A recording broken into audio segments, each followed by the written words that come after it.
Welcome, Curious Minds, to the Deep Dive. Today, we're embarking on a pretty ambitious journey. We're not just skimming the surface. We're really plunging headfirst into some complex, yet utterly vital medical topics. That's right. And our mission, as always, is to cut through that information overload, bring you a crystal clear, detailed understanding. Exactly. Diagnosis, treatment, prevention, the whole picture.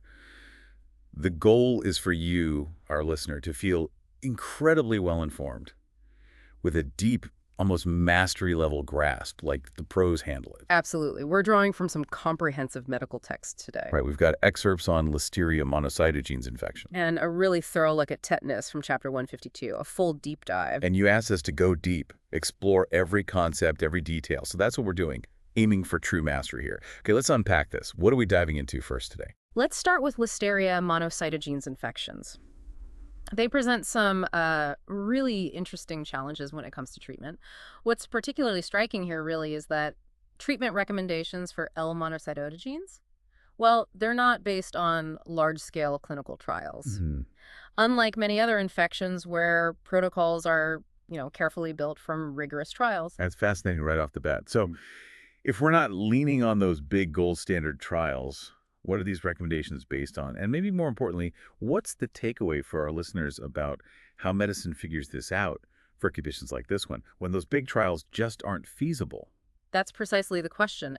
Instead of those randomized controlled trials, we end up relying heavily on a kind of patchwork of evidence. We're talking in vitro studies, lab dish tests, plus animal studies, and really importantly, observational clinical data. Okay. And this approach, it's actually quite common for conditions that are maybe too rare or sometimes too immediately life-threatening to ethically run placebo-controlled trials. Right. You can't really withhold treatment.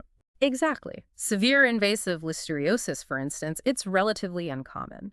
So recruiting enough patients for a big trial, that's incredibly tough. And ethically, well, it's complex. Yeah.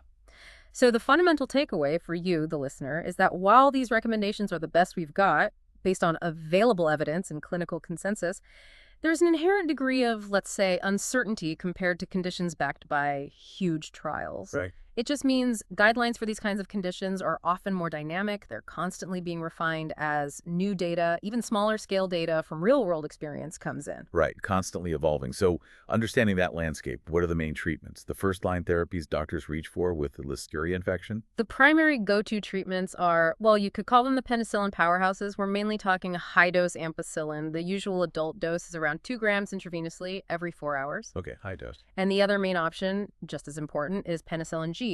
Also wavy, typically 4 million units for adults, again, every 4 hours. Those are the cornerstones. Got it. Ampicillin or penicillin G. Now, you mentioned these specific penicillins. Are they sort of knockout drugs on their own against Listeria, or is there more to it? Why do experts often suggest adding something else? That's a really perceptive question. It gets right to a key point about how these drugs work against L monocytogenes. They are only weakly bactericidal. Weakly bactericidal, meaning They don't kill the bacteria as aggressively or maybe as quickly as we'd ideally want, especially if the infection is severe or widespread. okay. So the challenge for clinicians is how do you get better, faster bacterial clearance? And that's exactly where adding gentamicin comes into the picture. Gentamicin. Okay. Many experts suggest adding it. The dose is usually around 1.0 to 1.7 milligrams per kilogram every 8 hours, assuming the patient's kidney function is normal. And the whole reason for this combination? It's to achieve synergy. Synergy. Okay, that sounds powerful in medicine, like a team up. Yeah. What exactly does that mean here? And is the evidence for this combo solid, or is this another area where things are still being debated? You've hit on a core concept. Synergy, right here, means the combined punch of the two drugs, the penicillin plus gentamicin, is significantly greater than just adding up their individual effects. Oh, okay. More than the sum of its parts. Exactly. Gentamicin is an aminoglycoside antibiotic. The thinking is it enhances the penicillin's killing power, maybe by damaging the bacterial cell wall so the penicillin gets in easier, or maybe by disrupting protein synthesis in a way that complements the penicillin. I see. And this synergistic effect, it's especially sought after in really severe cases. Think meningitis, endocarditis, where you need the most robust, rapid kill possible. Makes sense. But the evidence for routine use for clear-cut benefits, it's been a bit mixed. Some smaller studies had variable results. However, there was one large study that did provide pretty compelling evidence favoring amoxicillin gentamicin as a first-line approach. Okay, so some debate, but leaning towards using it, especially in severe cases. Precisely. And this ongoing discussion, the evolving evidence, it just highlights again how dynamic these guidelines are. Clinicians are always balancing that desire for maximum effectiveness against potential side effects, like kidney toxicity with gentamicin. That's a really important balance. It reminds us medicine is rarely black and white. But what about patients with a penicillin allergy? That must complicate things. What are their options? It definitely complicates things. For patients allergic to penicillin, there are basically two main paths clinicians consider. One is desensitization. This is a very carefully controlled process done in a hospital setting. Right. They give tiny, gradually increasing doses of the penicillin until the patient's body can hopefully tolerate the full therapeutic dose without a severe reaction. It's a way to use the best drug if penicillin is really needed. Okay, that's one option. What's the other? The other main alternative is a different antibiotic combination, trimethoprim sulfamethoxazole, often just called TMP-SMX. TMP-SMX. The dose is typically based on the trimethoprim part, 5 milligrams per kilogram per dose, given IV every 6 to 12 hours. And any major warnings with TMP-SMX? Particularly for, say, pregnant women or newborns. That combination rings a bell for warnings. Absolutely. There are critical contraindications, especially around pregnancy and the perinatal period. Huge red flags. TMP-SMX should be strictly avoided during the first trimester. It's been linked to a higher risk of neural tube defects and cardiovascular problems in the fetus. Okay, definitely avoid in early pregnancy. And it should also be avoided in the perinatal period, late pregnancy, around birth, because it can increase the risk of kernicterus in the newborn. Kernicterus. Yes. That's the bilirubin brain damage, right? Very serious. Extremely serious. Can cause permanent neurological damage. So, big warnings there. Plus, another important point, resistance to TMP-SMX has been reported in some Listeria strains. Ah. So if you're considering using it, you absolutely need antibiotic susceptibility testing to make sure it's actually going to work against that specific bacteria. You don't want to use an ineffective drug in a serious infection. No, definitely not. So we've covered the go-to drugs and the main alternative. What about drugs that might seem like they should work based on lab tests, but then fail in patients? Or ones that are just known to be ineffective? Yeah, this is a really interesting and sometimes frustrating area. That gap between in vitro susceptibility, what works in the lab dish, and actual clinical effectiveness. We've seen reported treatment failures with meropenem, for example. Meropenem, that's a powerful carbapenem antibiotic. It is. And the Listeria might look susceptible in the lab, but it fails in the patient. It just shows that the human body is way more complex than a petri dish. Drug penetration, immune response, metabolism, all play a role. Right. Then there are other drugs where Listeria shows in vitro susceptibility, like vancomycin, linezolid, tetracycline, macrolides, even some newer fluoroquinolones like moxifloxacin. Okay. But for these, the actual clinical reports showing they work effectively in Listeria patients are pretty limited, so they aren't standard choices. Got it. Lack of real-world data. Exactly. But here's a crucial point, a key takeaway for you aiming for that mastery. Cephalosporins are not effective. Cephalosporins. Yeah.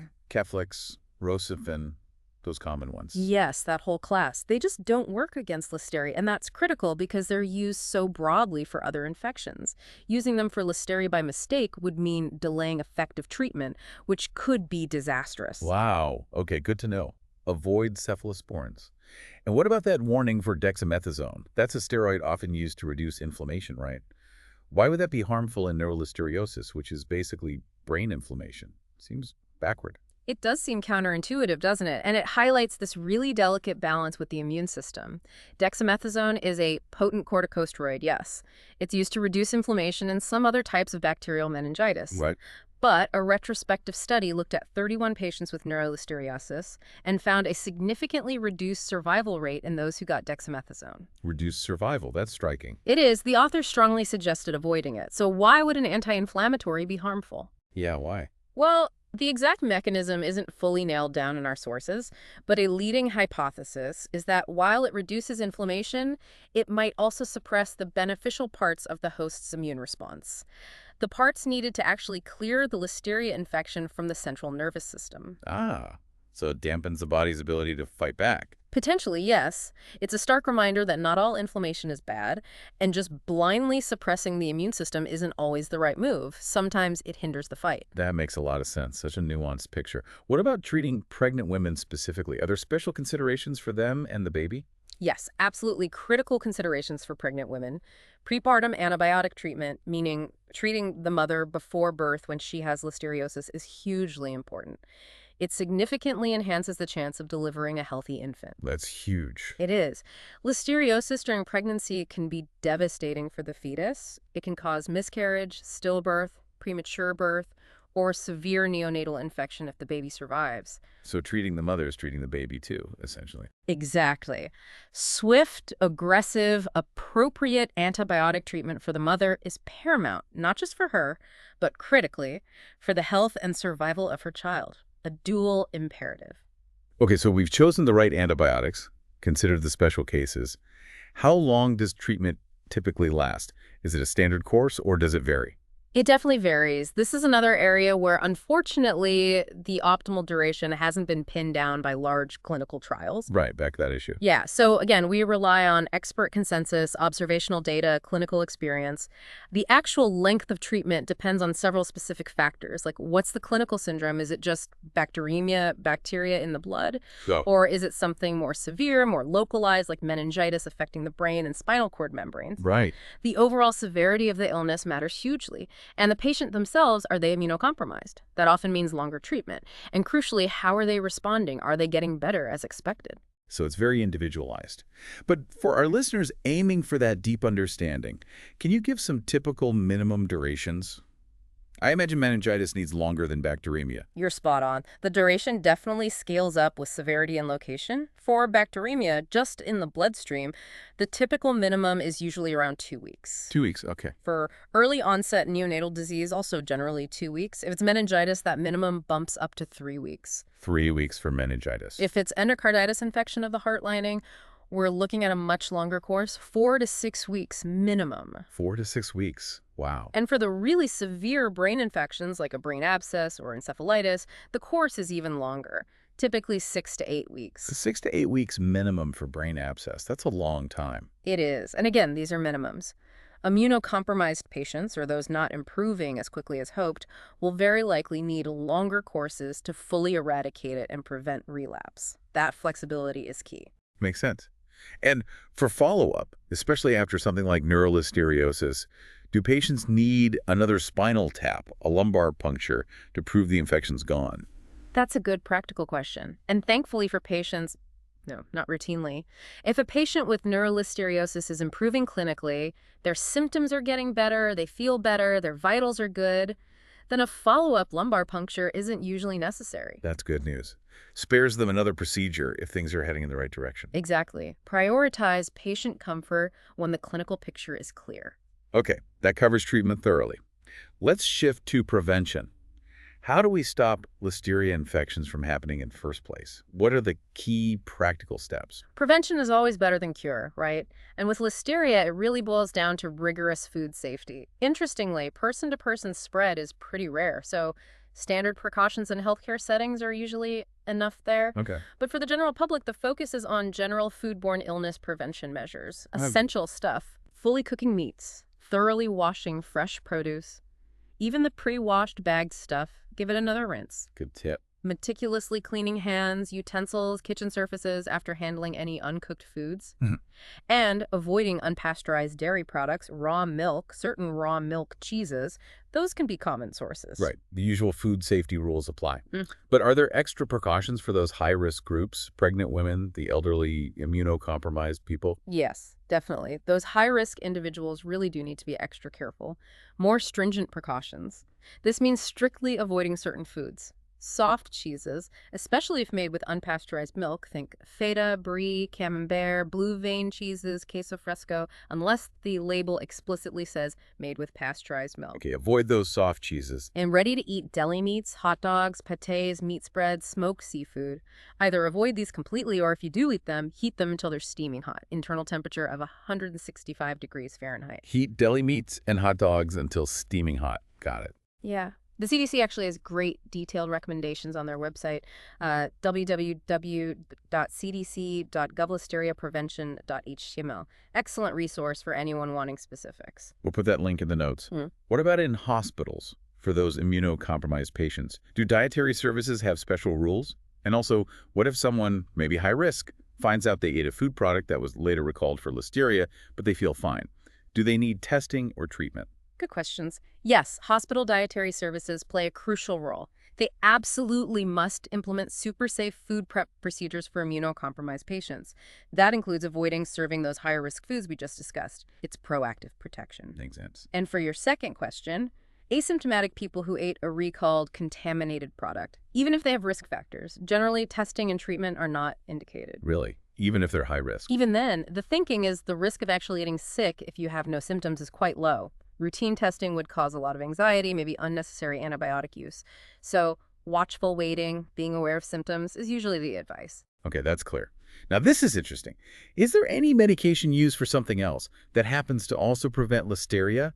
Like an unexpected bonus? Ah, yes. This is a really neat point, a great aha moment in pharmacology.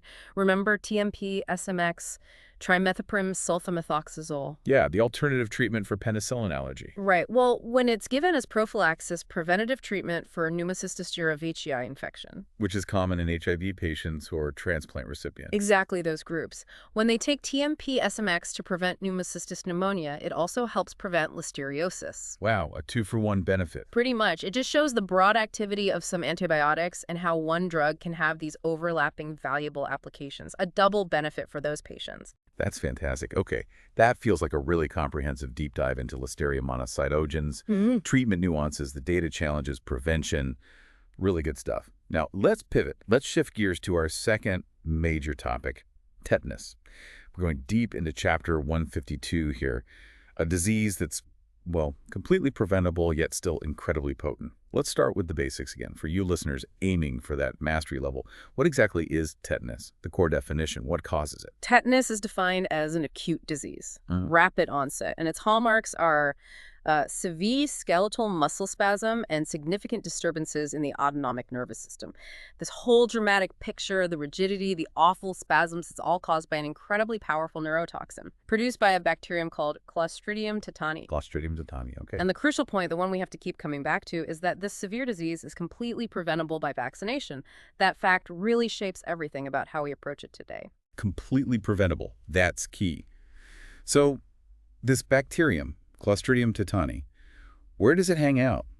And why is tetanus still an issue, even occasionally in developed countries, if we can prevent it? Tetanus is basically everywhere. It's ubiquitous, found throughout the world in soil, dust, animal feces. It's remarkably resilient. Everywhere, okay. So yeah, tetanus tends to occur more commonly where vaccination coverage is low and maybe access to good wound care is limited. In developed countries, it's definitely rare now, which is a huge success for vaccination programs. Right. But we still see occasional cases, usually in people who are incompletely vaccinated. Maybe their immunity has waned over time or they never got the full primary series. But here's the bottom line. Wherever it occurs, established tetanus is an incredibly severe disease. It still has a high mortality rate, and that stark reality is why prevention efforts remain so vital globally. High mortality, even now. Oh, okay. So, given that severity, how is it diagnosed? Is it a lab test thing or more about the clinical picture, especially given the urgency? Diagnosis is primarily clinical. That's really important. Based on symptoms. Exactly. Based on recognizing those characteristic signs and symptoms, which are often quite distinctive. Now, lab confirmation, like finding C. tetani in a wound culture, can be supportive, sure, but it's not the main diagnostic tool, and this is critical. Treatment should never be delayed waiting for lab results. They yanked? Don't wait. The clinical picture is usually clear enough, and the disease progresses so fast that you have to act immediately based on suspicion. Okay, clinical diagnosis first and foremost. But are there, like, official definitions, maybe from the CDC or WHO, for tracking it or making sure diagnoses are consistent? Yes, absolutely. These standardized definitions are really important, both for clinical work and for epidemiology, tracking the disease globally. The CDC, the U.S. Centers for Disease Control, defines probable tetanus pretty straightforwardly. An acute illness with muscle spasms or hypertonia in the absence of a more likely diagnosis. It focuses on those observable symptoms. The WHO, the World Health Organization, gets more specific particularly with neonatal and maternal tetanus. Those definitions are crucial for their global elimination efforts. Right. How does the WHO define neonatal tetanus? That seems like such a vulnerable group. They are incredibly vulnerable. The WHO definition is quite precise. Quote, an illness occurring in a child who has the normal ability to suck and cry in the first 2 days of life, but who loses this ability between days 3 and 28 of life and becomes rigid and has spasms. Wow, that's specific. Normal first, then the loss of ability and rigidity. Exactly. And that unique pattern, normal at first, then this dramatic decline after a few days, often makes the diagnosis highly probable just based on the history. It's a powerful tool, even where resources are limited. And maternal tetanus, how's that defined? The WHO defines maternal tetanus as tetanus occurring during pregnancy itself or within 6 weeks after it concludes, whether that's a birth, a miscarriage, or an abortion. It highlights that specific window of vulnerability for women. Got it. Okay, let's talk etiology, the cause itself. Clostridium tetani. You said it's resilient. What makes this bug, especially its spores, so incredibly tough? Why is it everywhere? Right, so C. tetani is an anaerobic gram-positive rod, and it forms spores. And those spores are the key to its resilience. They are remarkably tough. They survive readily in environments all over the globe. Soil, dust, like we said. That's why it's everywhere. So they're hard to kill. Incredibly hard. They resist boiling for quite a while. Many common disinfectants don't touch them. What's more, the spores and the bacteria themselves can survive in the intestines of many animals, including humans sometimes. So fecal shedding is common, which constantly recontaminates the environment, especially soil. Right. This resilience is fundamentally why you can't just eradicate tetanus by cleaning up the environment. Individual immunity through vaccination is the only reliable protection. Okay, so these super tough spores are everywhere. How do they actually get into someone's body to cause disease? And what happens then to release that toxin? They usually get in through a break in the skin. This could be an obvious deep puncture wound, the classic rusty nail image, but it can also be a seemingly minor scrape or abrasion. Even small cuts? Yes. And in newborns, a major entry point, tragically, is the umbilical stump if it's not cared for hygienically. Once the spores get into a suitable anaerobic environment, meaning low oxygen, like deep in a dirty wound, or where there's dead tissue, that's when they germinate. They need low oxygen. Exactly. Then the bacteria start to grow, multiply, and crucially, release their weapon, tetanus toxin, also called tetanospasmin. Tetanospasma. Yeah. This exotoxin then gets into the nervous system, and that's what causes the disease. The bacteria themselves don't spread widely. It's the toxin they produce locally that travels, and the potency is just staggering. Tiny amounts cause disease. The minimal lethal human dose is estimated at just 2.5 nanograms per kilogram of body weight.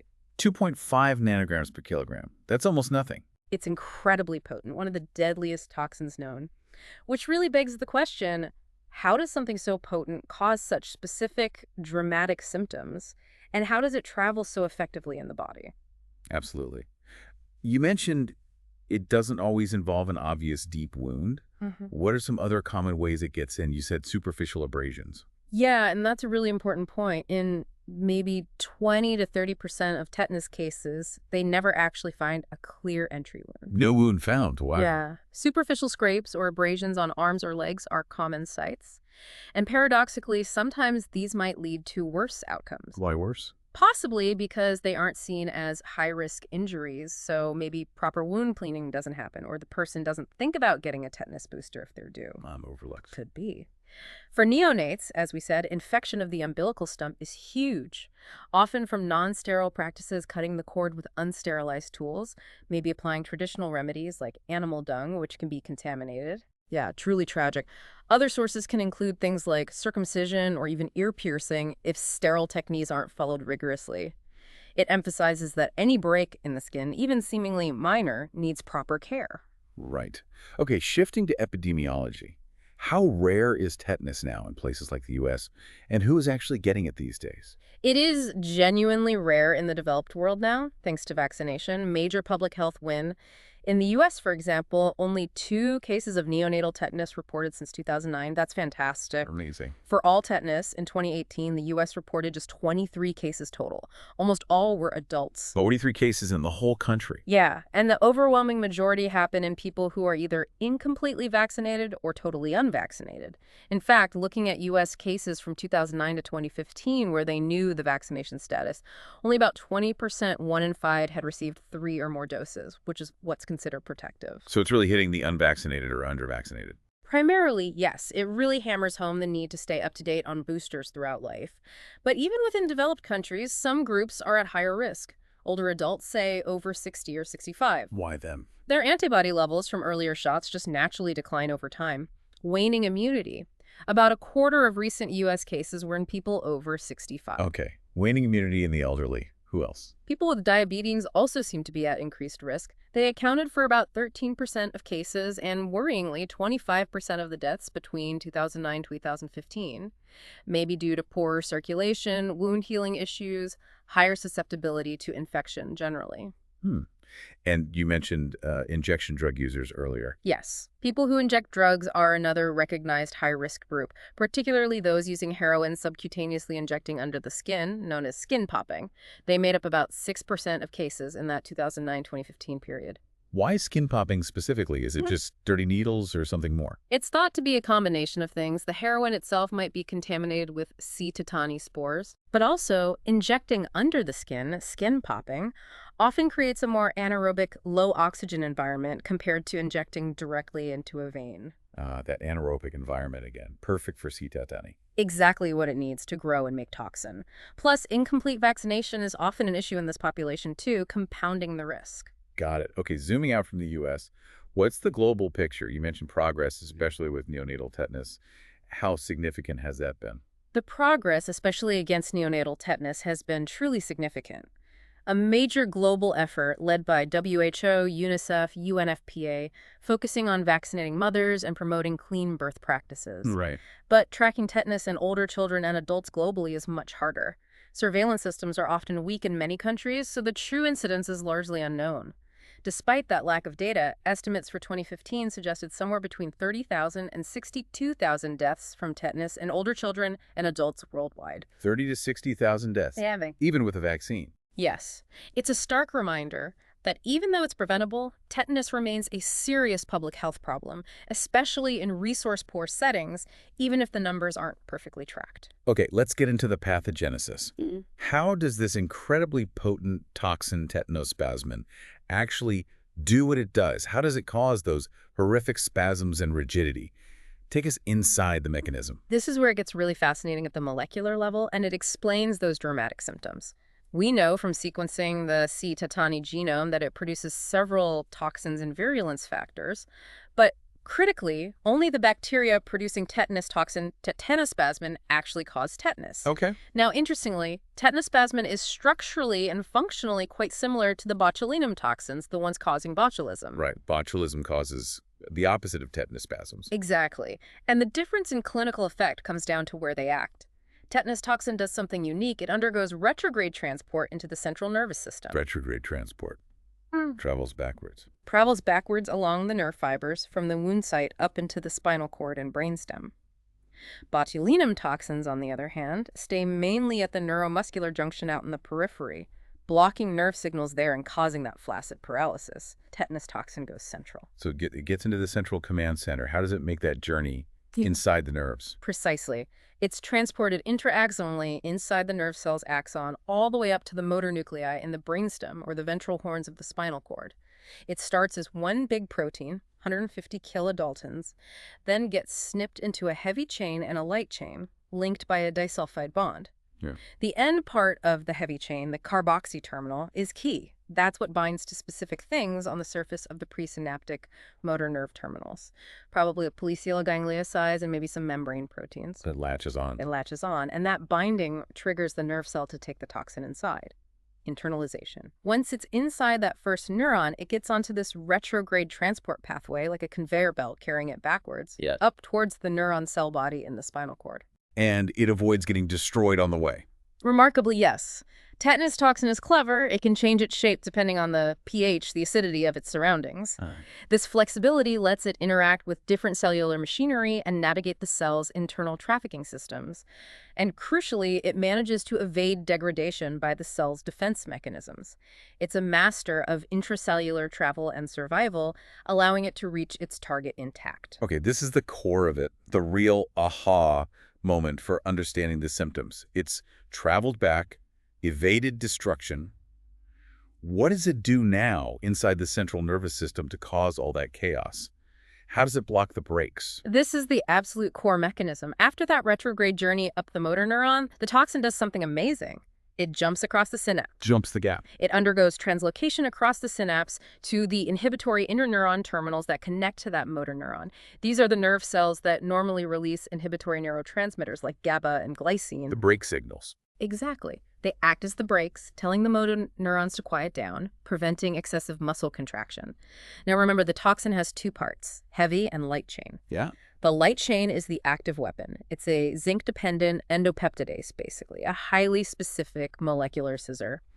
And its target is a protein called VMP2, also known as synaptobrevin. VMP2 synaptobrevin. Okay. What does that do? VMP2 is absolutely essential for the little sacs, the vesicles, containing neurotransmitters to fuse with the nerve terminal membrane and release their contents into the synapse. So if VMP2 is cut? If the light chain cuts VMP2, those inhibitory vesicles cannot release their neurotransmitters. The inhibitory signal is blocked. The brakes fail completely. Wow. So the go signals keep firing, but the stop signals are silent. Precisely. You get unregulated, continuous activity in the motor nervous system. The motor neurons keep firing, telling muscles to contract, with nothing to damp them down. Leading to the spasms and rigidity? Exactly. And similar disruption in the autonomic nervous system, blocking inhibitory signals there too, explains the widespread muscle spasm and the severe autonomic disturbances, like the crazy blood pressure swings and heart rate problems, the high levels of circulating catecholamines, like adrenaline, seen in severe tetanus. That's directly linked to this autonomic dysregulation. That is a chillingly effective mechanism. Just finds the off switch and breaks it. So, if a patient survives this, how does recovery happen? Does the body fix the broken VMP2, grow new nerves? Recovery is slow, often taking several weeks, even months. It takes time for the nervous system to undo that damage. We know from botulism that peripheral nerves can sprout new endings to bypass the blocked neuromuscular junctions.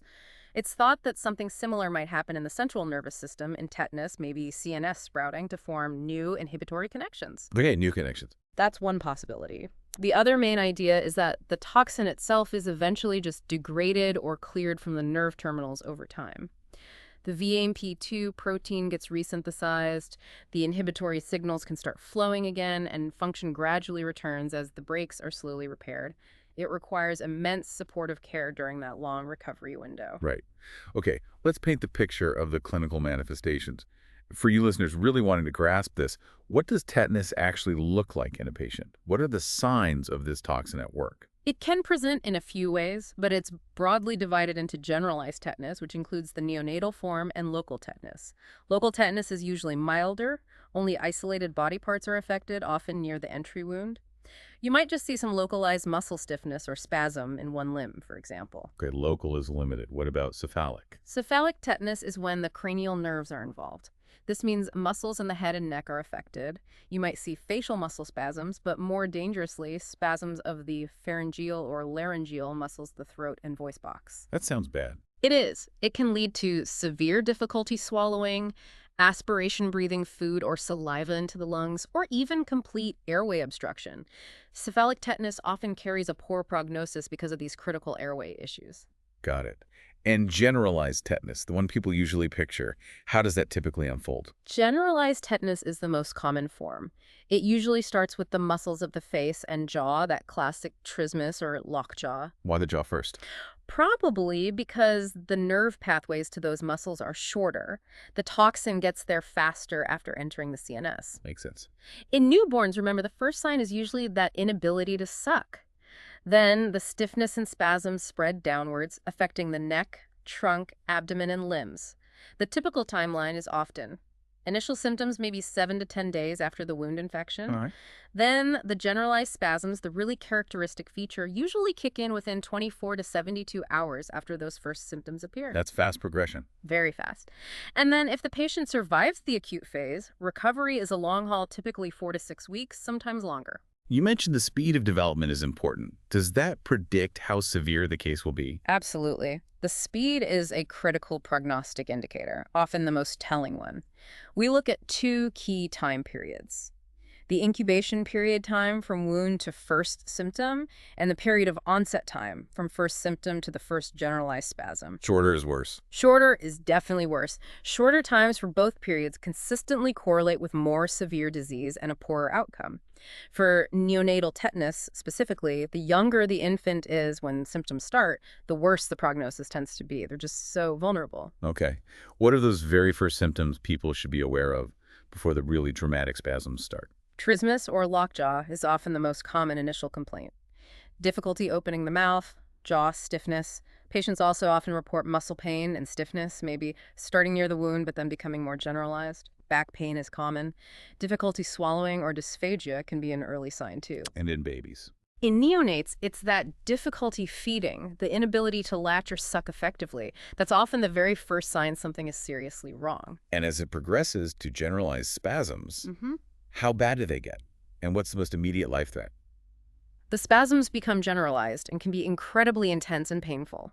Patients are often fully conscious during them, which is terrifying. Critically, the laryngeal muscles, the voice box, can spasm early or even in isolation. That's an immediate airway emergency, complete obstruction. Can't breathe. Exactly.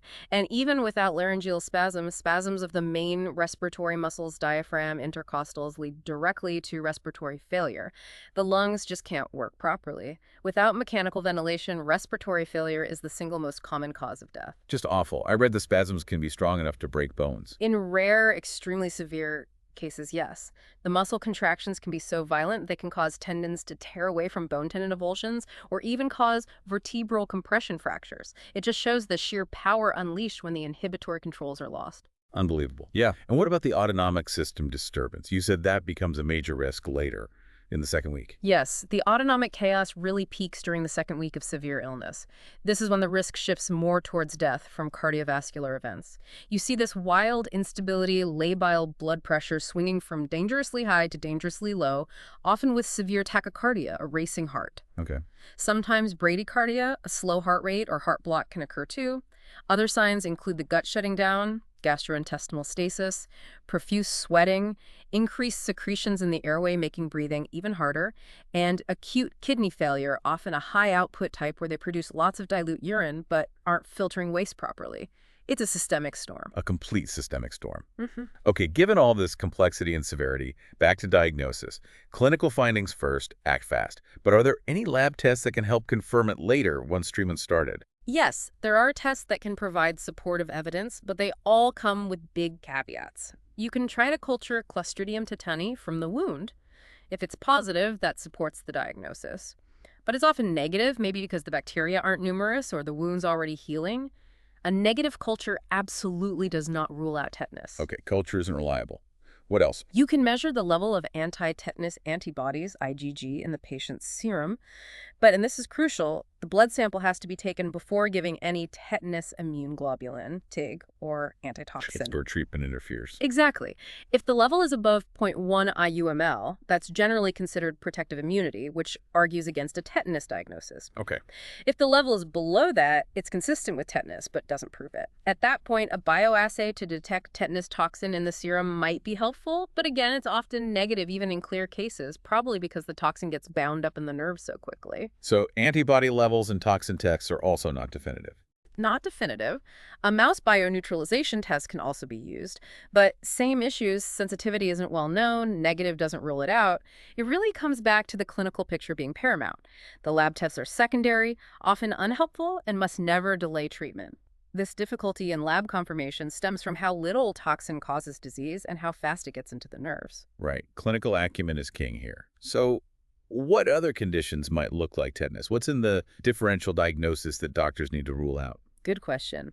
For generalized tetanus, the main mimics are strychnine poisoning, which also causes intense spasms and severe dystonic reactions to certain drugs, like some antipsychotics. Okay, strychnine, drug reactions, how do you tell them apart? A key differentiator is often the abdominal muscles. In tetanus, the abdominal rigidity is typically continuous, the muscles stay hard.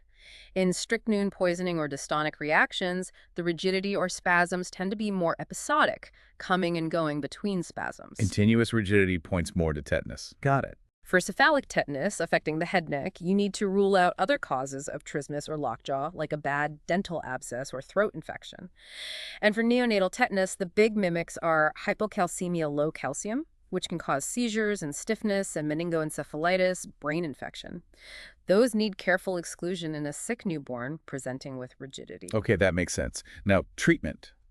A multi-pronged attack seems essential. Where do clinicians start once tetanus is suspected? The absolute first step alongside immediate supportive care is wound management. If you can identify an entry wound, it needs to be thoroughly cleaned, and crucially, any dead or necrotic tissue must be surgically removed, debrided. Why is removing dead tissue so important?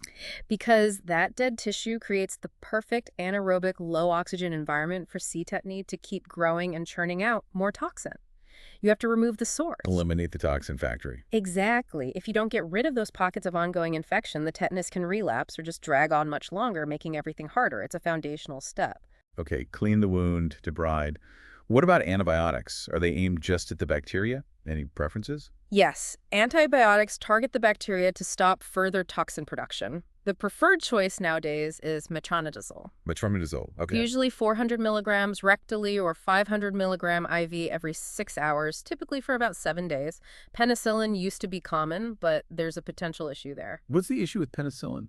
Theoretically, penicillin might interfere with GABA, that main inhibitory neurotransmitter, potentially making spasms worse. And there was one older study that actually linked penicillin use in tetanus with increased mortality compared to other antibiotics. Wow, so metronidazole is safer. It's generally considered the safer, preferred option because of that theoretical risk with penicillin, an important nuance for deep understanding. Definitely. Okay, wound care, antibiotics. What about the toxin that's already been released and is circulating or getting into nerves? How do you stop that? Neutralizing the unbound toxin is absolutely critical, and it needs to happen early, as soon as possible after diagnosis. The goal is to mop up any circulating toxin before it can bind to nerve endings and get taken up into the nervous system. Stop it before it gets in. Precisely. We have two main tools for this: human tetanus immune globulin, or TIG, and equine antitoxin. TIG and equine antitoxin, what's the difference? TIG is derived from human plasma donors who have high levels of tetanus antibodies. It's the preferred option where available because it's much less likely to cause allergic or anaphylactic reactions. Okay, TIG is human-derived, safer. Right. The dose is usually a single intramuscular shot, somewhere between 500 and 5,000 IU. Often part of the dose is injected around the wound itself, if one is found. And the equine one? Equine antitoxin is derived from horses. It's still effective but carries a higher risk of hypersensitivity reactions. It's more widely available in many low-income countries. If using equine antitoxin, you must do hypersensitivity testing first. Then the dose is typically 10,000 to 20,000 units, also usually intramuscular. Got it. I've also read about injecting TIG directly into the spinal fluid intrathecal administration. Is that done often? Does it help more? That's an interesting area. Intrathecal TIG means injecting it directly into the cerebrospinal fluid surrounding the spinal cord. The idea is to get high concentrations of antibody right where the toxin is acting in the CNS. There is some evidence suggesting it might inhibit disease progression and lead to better outcomes, especially in severe cases. A meta-analysis looking at trials in adults and neonates supported this potential benefit. So why isn't it standard everywhere? The main challenge is that most TIG preparations currently available are not licensed by regulatory agencies for intrathecal use. It's off-label. Exactly. Yeah. Using it intrathecally is off-label, which means clinicians have to weigh the potential benefits against the risks of the procedure itself and the lack of specific approval for that route. It requires careful judgment and often specific consent, so it's not routine practice everywhere, despite the potential promise. Okay, that makes sense. So we're managing the wound, giving antibiotics, neutralizing toxin. Now, how do doctors control those awful, painful, dangerous muscle spasms? That seems like the central challenge. Controlling the spasms is absolutely central, yes. for patient comfort, to prevent exhaustion, and most importantly, to prevent respiratory failure. The mainstay is heavy sedation, primarily using benzodiazepines, drugs like diazepam, lorazepam, midazolam. They're potent sedatives and muscle relaxants. Okay, benzos for sedation and muscle relaxation.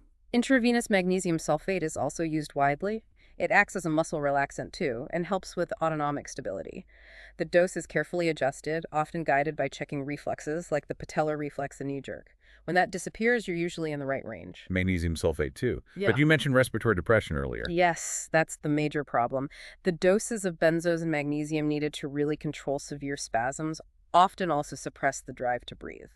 So in places without ventilators. In resource-limited settings without mechanical ventilators, it's an incredibly difficult balancing act.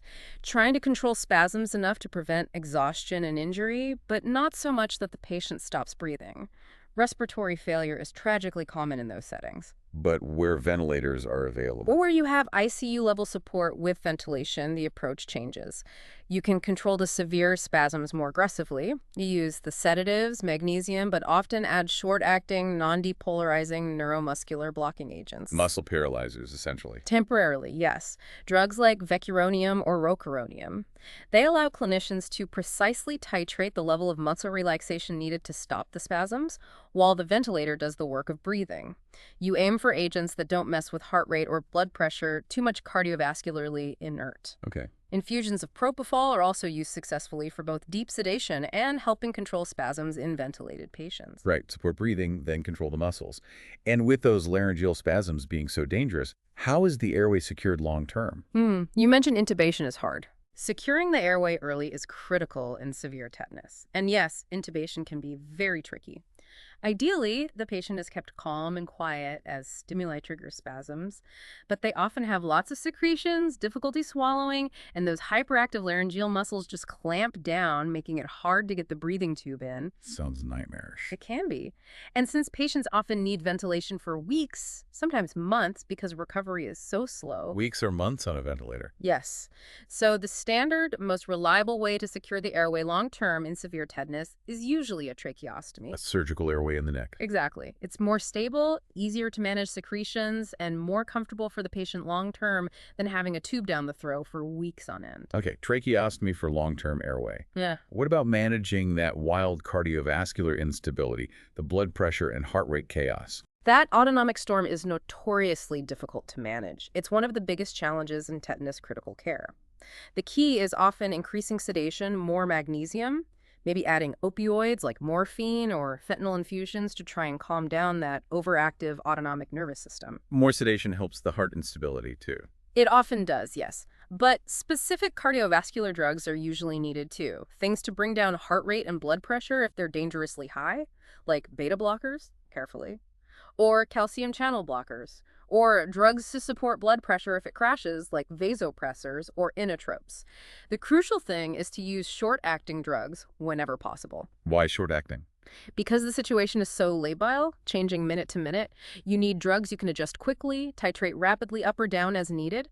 There is a strong warning against using long-acting beta blockers. Their effects can linger, and if the patient suddenly becomes hypertensive, it can lead to irreversible cardiac arrest. Very dangerous in this context. Use short-acting agents you can turn off quickly. Wow, constant vigilance needed. With all this intensive treatment, ventilators, central lines, sedation, there must be complications from the treatment itself, too. Oh, absolutely. Complications from the intensive care needed are very common. Things like thrombophlebitis, vein inflammation from IV lines, especially with irritating drugs like diazepam. Ventilator-associated pneumonia is a huge risk with prolonged ventilation. Right. Infections related to central lines are always a concern. Sepsis, bloodstream infections. Because patients are immobile for so long, deep vein thrombosis, DVTs, and pulmonary embolism, PE, blood clots, are also a significant risk. Many centers use routine prophylaxis, like blood thinners, to prevent clots. It's a constant battle managing the disease and the side effects of the life support. A tough fight on multiple fronts. So, if a patient makes it through all this, recovers over those 4-6 weeks, are they immune now? Do they need the tetanus vaccine even after surviving the actual disease? Seems like they should be immune. This is such a crucial point and really counterintuitive, a major aha moment for listeners.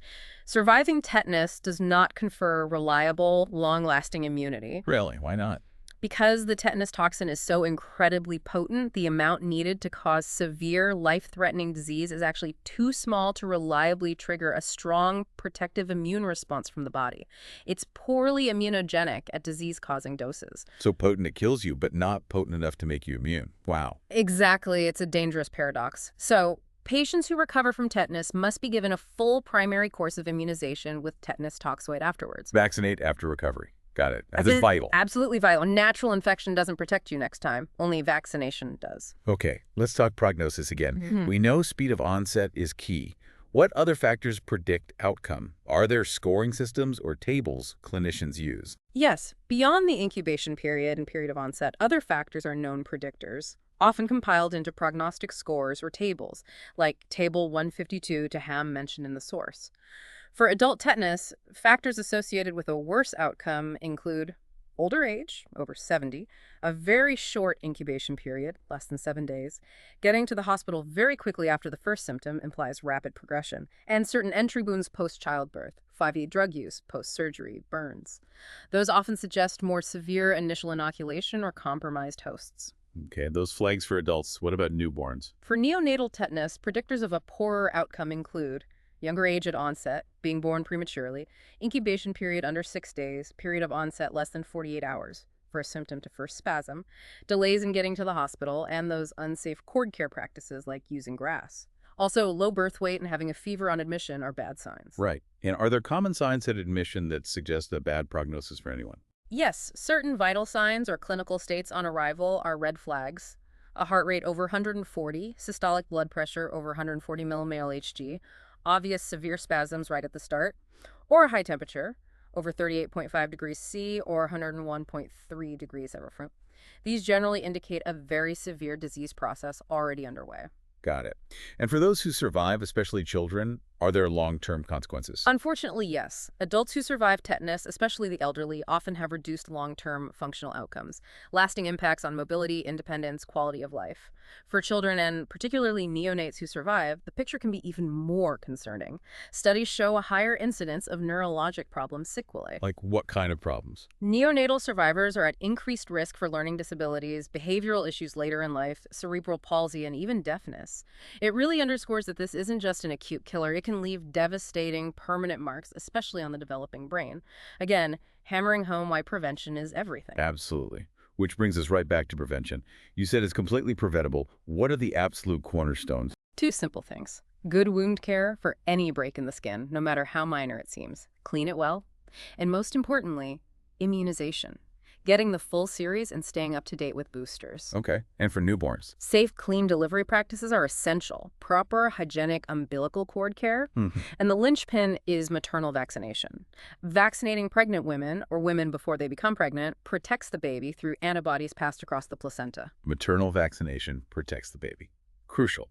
Can you outline the typical vaccination schedules? WHO versus CDC. Sure, the WHO generally recommends a primary series of 3 doses in infancy, often as DTP, then boosters around age 4 or 7 years, again at 12-15 years, and at least 1 dose in adulthood. Okay, place 3. The US CDC schedule is slightly different, often involving doses at 2, 4, 6 months, another between 15, 18 months, a booster at 4, 6 years, another at 11, 12 years, and then boosters every 10 years thereafter for adults, usually as Tdate or Tdap.